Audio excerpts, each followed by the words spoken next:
কোনো এক পুকুরের পাশে একটি হাঁস তার পরিবার নিয়ে থাকত। হঠাৎ একদিন তাদের সাথে দেখা হয় কিছু অতিথি পাখির, যারা পুরো পৃথিবী ঘুরে বেড়ায়। তাদের দেখে ডেক্স নামের হাঁসের বাচ্চাটিও বায়না করে তাদের মতো পৃথিবী ঘুরতে। তার বায়না রাখতে হাঁসটি একদিন পুরো পরিবার নিয়ে পৃথিবী ঘুরতে বেরিয়ে পড়ে। তারা কি আদৌ পেরেছিল পৃথিবী ভ্রমণ করতে? পারলেও কি বিপদের সম্মুখীন হয়েছিল, চলো দেখে আসি। মুভির শুরুতে আমাদের একটি হাঁসের পরিবার দেখানো হয়। এটা হলো ম্যাক, এটা তার 2 বাচ্চা ডেক্স ও গুয়েন, আর এটা তার স্ত্রী প্যাম। তারা একটি পুকুরের পাশে গাছের গুড়ির নিচে থাকত। তারা অনেক খুশিতেই দিন পার করছিল সেখানে। একদিন হঠাৎ প্যাম তাদের ডেকে নিয়ে গিয়ে কিছু অতিথি পাখি দেখায়, যারা তাদের পুকুরে এসেছিল। তারা তাদের সাথে গিয়ে কথাও বলে। অতিথি পাখিগুলো তাদের একটি সুন্দর জায়গার ব্যাপারে জানায় এবং তাদের সাথে যাওয়ার জন্য আমন্ত্রণ জানায়। এটা শুনে ম্যাকের পরিবার সেখানে যেতে চায়, কিন্তু ম্যাক এটাতে কোনোভাবে রাজি হয় না। কিন্তু সবাই অনেক জেদ শুরু করে যাওয়ার জন্য, যার জন্য ম্যাককেও রাজি হতে হয়। পরের দিন সকালে তারা বেরিয়ে পড়ে পৃথিবী ভ্রমণ করতে। তাদের সাথে তার আঙ্কেল ড্যানও ছিল। কিছু দূর যাওয়ার পর ঝড়ের কারণে একটা জায়গায় লুকিয়ে পড়ে তারা। সেখানে তারা কথা বলাবলি করছিলই, তখনই হঠাৎ করে একটা বড় পাখি চলে আসে। সবাই সেটাকে দেখে অনেক ভয় পায়। সেই বড় পাখিটা তাদেরকে জোর করে তাদের বাসায় নিয়ে যায়। সেখানে তারা ভয়ে ভয়ে কোনো রকম রাতটা পার করে পরের দিন তাদের কাছ থেকে বিদায় নিয়ে আবার বেরিয়ে পড়ে। উঠতে উঠতে তারা একটি সময় শহরের মাঝে ঢুকে পড়ে।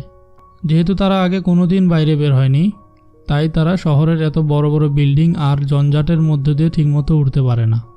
কোনো রকমে বাঁচতে বাঁচতে তারা একটা ময়লার ডাস্টবিনে গিয়ে পড়ে। একটু পর ম্যাক তার স্ত্রী প্যামকে খুঁজতে থাকে। পাশে থেকে একটা প্যাকেট নড়াচড়া করছে। সেখানে তার স্ত্রী প্যাম আছে ভেবে প্যাকেট তুলতেই দেখে সেখানে একটা ইঁদুর। তখনই প্যাম তাদের সবাইকে নিজের কাছে ডেকে নেয়। একটু পর ম্যাক যখন সবাইকে নিয়ে উড়তে যাবে, আবারও ম্যাক দেখে এবার তার আঙ্কেল ড্যান তাদের পাশে নেই। তখনই আমরা দেখতে পাই আঙ্কেল ড্যান একটা গাছের সাথে ঝুলে আছে। একটু পর ম্যাক এসে দেখে আঙ্কেল রাস্তায় পড়ে থাকা রুটি নিয়ে কবুতরের সাথে মারামারি করছে। ম্যাক দৌড়ে গিয়ে তাদেরকে থামানোর চেষ্টা করে। তখন কবুতরদের লিডার চলে আসে, তার নাম ছিল চ্যাম্প। প্যাম তার সাথে কথা বলে পাউরুটি ভাগাভাগি করে নেয় এবং তাদেরকে জামাইকা ঘুরতে যাওয়ার ব্যাপারে বলে। তখন চ্যাম্প বলে, আমার একটা বন্ধু আছে যে সেখানকার কোনা কোনা সম্পর্কে জানে।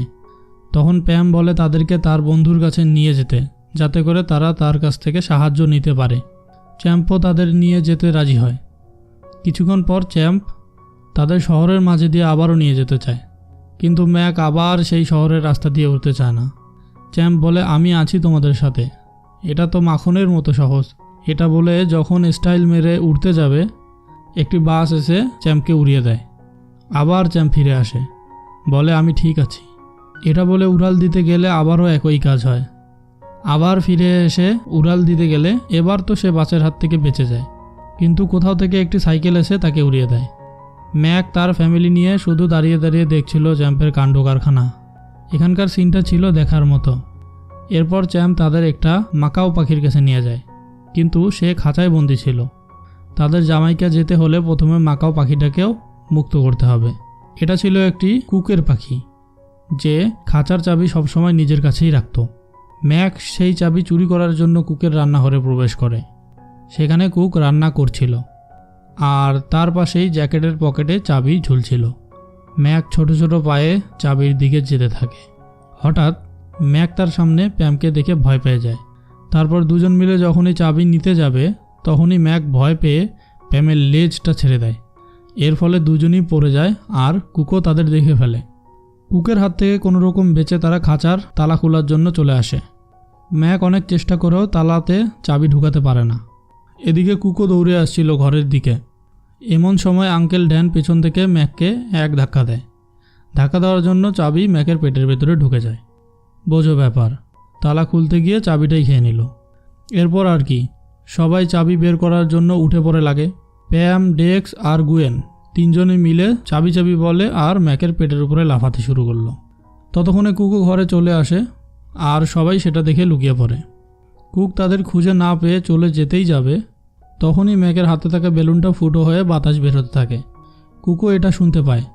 তাই ম্যাক ঠোঁট দিয়ে ফুটোটা চেপে ধরে, কিন্তু বাতাস বন্ধ করতে গিয়ে এবার নিজেই ফুলে যায়। তারপর বেলুনের মতো উড়তে উড়তে গিয়ে কুকের মুখের মধ্যে ধাক্কা খায়। কপাল ভালো থাকায় চাবিটাও পেট থেকে বেরিয়ে আসে, বেরিয়ে গিয়ে ম্যাকাও পাখির হাতের মধ্যে গিয়ে পড়ে। সবাই সেখান থেকে তালা খুলে বাইরে পালিয়ে যায়। সেখান থেকে বের হয়ে মাকাও পাখিটি তাদের ধন্যবাদ দিয়ে নিয়ে যেতে থাকে জামাইকার উদ্দেশ্যে। রাস্তায় গুয়েনের সুসুর চাপ দিলে সবাই নিচে আসে গুয়েনকে সুসু করানোর জন্য। সেখানে তারা একটা হাঁসের ফার্মে হাঁসেদের সাথে মজা করছিলই, তখনই সেই কুক আবার চলে আসে হাঁসের ফার্মে হাঁস কেনার জন্যে। বোকা হাঁসগুলো জানতোই না তাদের সাথে কি হতে যাচ্ছে। সব হাঁসগুলো নিজে থেকে কুকের গাড়িতে গিয়ে উঠে যায়। এটা দেখে ডেক্স তাদের আটকাতে গেলে কুক তাকে ধরে ফেলে। ততক্ষণে ম্যাকও এসে কুককে মারতে শুরু করে। এই সুযোগে সবাই সেখান থেকে পালিয়ে যায়। কুক তাদের ধরতে না পেরে রেগে গিয়ে সেখান থেকে চলে যায়। এদিকে ম্যাকরা রাত কাটানোর জন্য একটা জায়গায় বসেছিল। কিছুক্ষণ পর কুক হেলিকপ্টার নিয়ে চলে আসে তাদের ধরতে। হাঁস ধরতে এসেছে, তাও আবার হেলিকপ্টার নিয়ে। বোঝো ব্যাপার। কুক সবাইকে জাল দিয়ে ধরে ফেলে, কিন্তু ডেক্স ও গুয়েন দূরে লুকিয়ে থাকায় তাদের ধরতে পারে না। সবাইকে উপরে তুলে নিয়ে ম্যাক ও প্যামকে একটা খাঁচায় বন্দি করে আর বাকিদের আরেকটা খাঁচায় বন্দি করে। কিছুক্ষণ পর ম্যাক ও প্যাম ডানা দিয়ে খাঁচা তুলে চুপি চুপি বাকিদের বাঁচাতে চলে যায়। যখনই প্যাম খাঁচার বোতামটা টিপতেই যাবে, তখনই কুক এসে তাদেরকে আটকে দেয়। এটা দেখে বাকি হাঁস পাখিরা রেগে গিয়ে তাদের খাঁচার ভেতরে থাকা টমেটো, কমলা, কুমড়ো এগুলো দিয়ে মারতে শুরু করে। হাঁসের মার খেয়ে কুক অজ্ঞান হয়ে একটা বোতামের উপর পড়লে হেলিকপ্টারের নিচের দরজা খুলে যায়। এতে করে ম্যাক ও প্যাম পড়ে যেতে থাকলে সেখানে ডেক্স আর গুয়েন এসে তাদের খাঁচার দরজা খুলে দেয়। এদিকে বাকি পাখিরাও খাঁচার দরজা ভেঙে বেরিয়ে আসে। পাখিরাও আজকাল লোহার খাঁচা ভেঙে ফেলে, শুধু আমিই পারি না। এভাবে তারা আবারও কুকের হাত থেকে বেঁচে তাদের লক্ষ্যে পৌঁছে যায়। জামাইকে গিয়ে তারা সেই অতিথি পাখিগুলোকে দেখতে পারে। পাখিগুলো তাদের স্বাগতম জানায়। সবাই সেখানকার সুন্দর পরিবেশ দেখে অনেক মজা করতে থাকে। একটু পর আবার ম্যাক কিছু পেঙ্গুইনের দলকে নিয়ে এসে প্যামকে বলে ওরা বাড়ি যাওয়ার রাস্তা হারিয়ে ফেলেছে, চলো আমরা ওদের বাড়ি দিয়ে আসি। প্যাম বলে, ম্যাক তুমি জানো না পেঙ্গুইন সাউথ পোলে থাকে? ম্যাক বলে, আমি জানি, আমরা ওখানেই যাব। কিন্তু আঙ্কেল ড্যান যেতে রাজি হয় না। সবাই তাকে জোর করতে থাকে যাওয়ার জন্য। এরপর আর কি, আবার সবাই বেরিয়ে পড়ে সাউথ পোল যাওয়ার জন্য। আর এখানেই মুভিটা হ্যাপি এন্ডিংয়ের সাথে শেষ হয়ে যায়। তোমাদের মুভিটা কেমন লাগলো অবশ্যই কমেন্টে জানাবে। আর এরকম ফানি অ্যানিমেশন মুভি দেখতে চ্যানেলটি এখনই সাবস্ক্রাইব করে ফেলো।